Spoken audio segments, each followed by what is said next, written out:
Bakit unti-unting nawawala ang mga tricycle ngayon mga kasagpa? So ating talakayin kung bakit nga ba nawawala at ano-ano ang mga dahilan nito. Unang-una, pagbabawal o regulasyon ng gobyerno. Maraming lungsod at munisipalidad ang nagpapasara o naglimita ng operasyon ng tricycle sa mga pangunahing kalsada. Ayon sa Department of Transportation, bawal ang tricycle sa mga national highways dahil delikado ito at nagdudulot ng trapiko. Kaya't inalis o nilimitahan ng mga LGU local government unit ang mga tricycle sa mga lugar na ito. Paglabas ng mga bagong uri ng sasakyan. Dumadami ang mga e-trike, e-bike at small public utility vehicle na mas mabilis, mas tahimik at mas environment at friendly. Maraming operator ang lumilipat sa e-strike dahil mas mura ang maintenance at walang gasolina. Ang iba naman ay sumasakay lang ng jeep, bus o motorsiklo, habal-habal, angkas, joyride at iba pa. Pagtaas ng mga presyo ng gasolina at maintenance.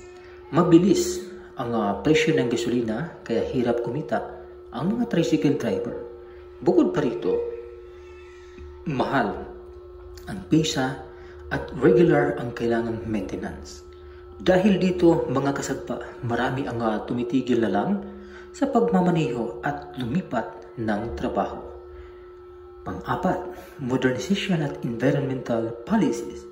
May mga programa ang gobyerno para i-modernize ang public transport. Kabilang na ang pagpapalit ng mga lumang tricycle. Layunin nitong bawasan ang polusyon at ayusin ang sistema ng transportasyon. Kaya unti-unting pinapalitan ang mga tradisyonal na tricycle ng electric o modernong units. Pagbabago ng urban planning at traffic management. Sa mga lungsod na gusto ng mga LGU na ayusin ang daloy ng trapiko at magkaroon ng mas maayos na public transport system.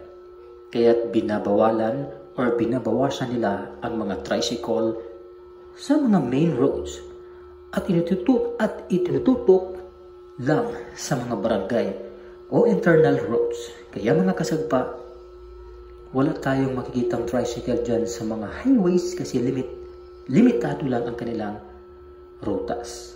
So sa lahat ng mga nakapagsakay ng tricycle, saan po kayo komportable mga kasagpa? Paki-comment na lang po. Kasi kung ako ang iyong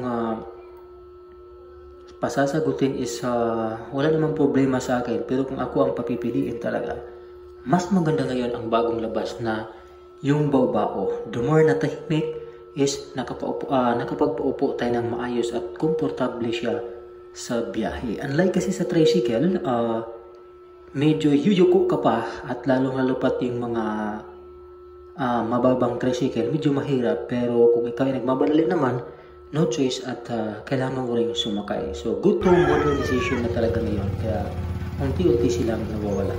So mga kasagpa, huwag kalimutang mag-subscribe sa aking YouTube channel. At abangan nyo na lang po ang aking panibagong videos upload dito lang sa channel na to, Mr. Kasagpa.